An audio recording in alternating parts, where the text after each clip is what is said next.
Love. That mysterious, enchanting force that brings two people together in a rhythmic dance of hearts and souls. Until, of course, the government decides to step in and regulate your romantic relationships. Are you someone who's decided to shack in with your partner?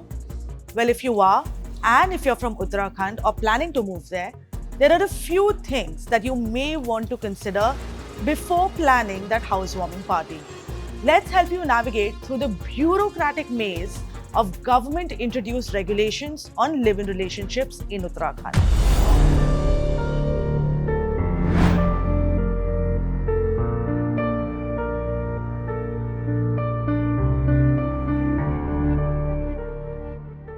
First things first, you have to declare to the official authorities that you are in a live-in relationship.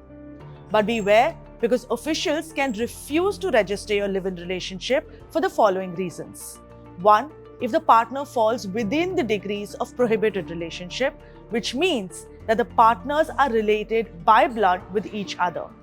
Or if the either partner is already married or already in a live-in relationship. If either partner is a minor, then too the authorities can deny registering your live-in relationship. And if consent of either partner is obtained by coercion or force, then too the authorities can refuse. Can anyone get into a live-in relationship? Well, you may think so, but the reality is no.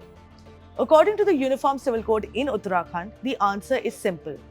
Only a man and a woman can enter into a live-in relationship, period.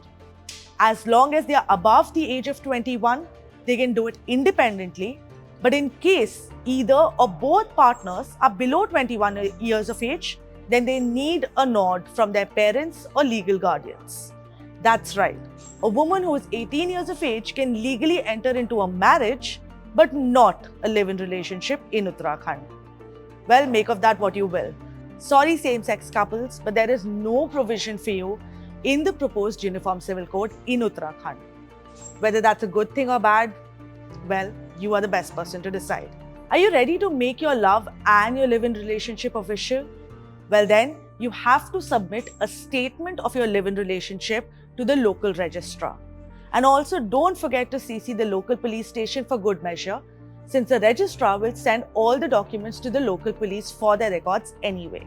Then brace yourself for the summary inquiry, where either or both partners may be summoned by the authorities to provide additional information.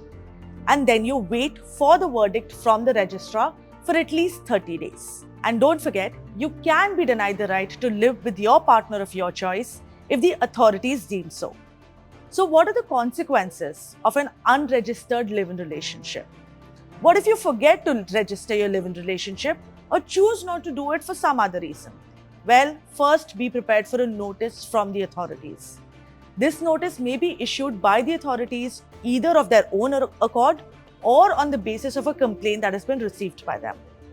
Within 30 days of the notice being issued, the couple must apply for registration of their relationship, failing which will attract a jail term. That's right, a jail term of at least 3 months or fine, if not both.